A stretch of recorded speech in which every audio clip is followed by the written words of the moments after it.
مسیح یسوع میں آپ کی سلامتی ہو اور آپ کو نیا سال مبارک ہو۔ خداوند آپ کو کثرت سے برکت دے اور مسیح یسوع میں ہم آگے بڑھیں اور ساری بزرگی اور ساری عزت ہم یسوع کے نام کو دیتے ہیں۔ خداوند کا شکر ہو کہ وہ ہمیشہ ہمیں سنبھالتا ہے، جس طرح کہ اس نے گزرے سال میں ہمیں سنبھالا ہے اور ہماری مدد کی ہے اور ہمیشہ ہمارے ساتھ رہتا ہے، بلکہ ہمارے اندر رہتا ہے۔ ہم اپنے خدا کا شکریہ ادا کرتے ہیں۔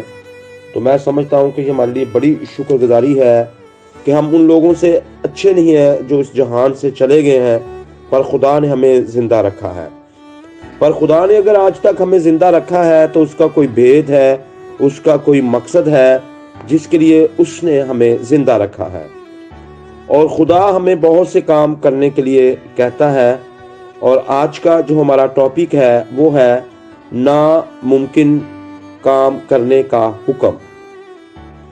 ایسے کام جن کو ہم ناممکن سمجھتے ہیں اور خدا ہمیں حکم دیتا ہے کہ ہم ان کاموں کو کریں، اور ہمارے ان کاموں کو کرنے سے زمین پر خدا کا جلال ظاہر ہوتا ہے۔ اور میں آپ کو کہنا چاہتا ہوں کہ گزرے سال میں جو ایسے کام جن کو آپ ناممکن سمجھتے رہے ہیں، تو اس سال میں ان کاموں کو کریں، کیونکہ خدا نے ہمیں ناممکن کو ممکن کرنے کے لیے چنا ہے، اور جو ناممکن کام ہے ان کو ہم کر سکیں۔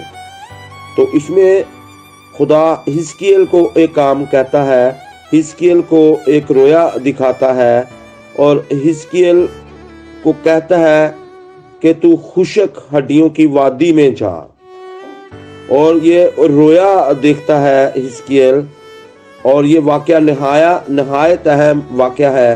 حزقیل 37 باب میں یہ واقعہ درج ہے، اور ہم اس کے ذریعے خدا ہم تک ایک خاص سچائی پہنچاتا ہے، اور وہ خاص سچائی جو ہے وہ آیت 37 باب کی 11 آیت میں اس کی وضاحت ہوتی ہے کہ خدا ہمیں وہ کیا سچائی سکھانا چاہتا ہے۔ یہ ہڈیاں تمام بنی اسرائیل ہیں۔ یہ ایسے لوگوں کی تصویر تھی جنہوں نے تمام امید کھو دی تھی۔ اس وقت بنی اسرائیل پر شکست، بالکل شکست سے پر تھے۔ مایوسی اور اداسی ان کے اوپر راج کرتی تھی۔ اسی طور پر اگر گزرے سالوں میں ہم مختلف طریقوں سے خدمت میں، اپنے خاندان کو چلانے میں اور اپنے بزنس کو چلانے میں شکست خوردہ رہے ہیں، شکست سے پر رہے ہیں، مایوسیوں کا شکار رہے ہیں، اداسیاں پر راج کرتی رہی ہے، تو یہ سال آپ کی خوشیوں کا سال ہے، اور آپ ناممکن کاموں کو ممکن کریں گے۔ خدا آپ کو یہ حکم دے رہا ہے۔ اور یہ جو 37 باب ہے، اس میں اسرائیل کی حالت یہ ہو چکی تھی، اور وہ سوکھی ہڈیوں کی مانند تھے، اور اس کے لوگ تمام امید کھو چکے تھے، اور ان کو یہ پیغام لکھا جا رہا ہے۔ اور آج اگر ہم ایسے سوکھی ہڈیوں کی مانند ہیں تو آج یہ پیغام میرے اور آپ کے لیے ہے۔ نمبر 1، مردگی۔ پاک روح کے کام کے نتیجہ میں جو اس انداز میں تھا جسے ہم نہیں سمجھ سکتے، حزقیل نے خود کو مردہ ہڈیوں سے بری ہوئی وادی میں پایا۔ آیت 2 میں بتایا گیا ہے کہ ہڈیاں بہت سوکھی ہوئی تھیں، یعنی لوگوں کو مرے ہوئے کافی عرصہ ہو چکا تھا۔ یہ کوئی حالیہ مصیبت نہیں تھی، بلکہ موت اور بگاڑ کے ایک لمبے عمل کا نتیجہ تھا۔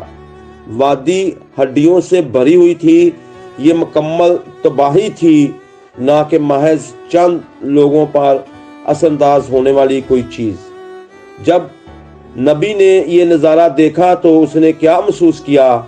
اسے صدمہ پہنچا اور دھچکا لگا۔ کیا وہ اس انتظار سے بیمار پڑ گیا؟ خدا کا اس نظارے کو دیکھ کر وہ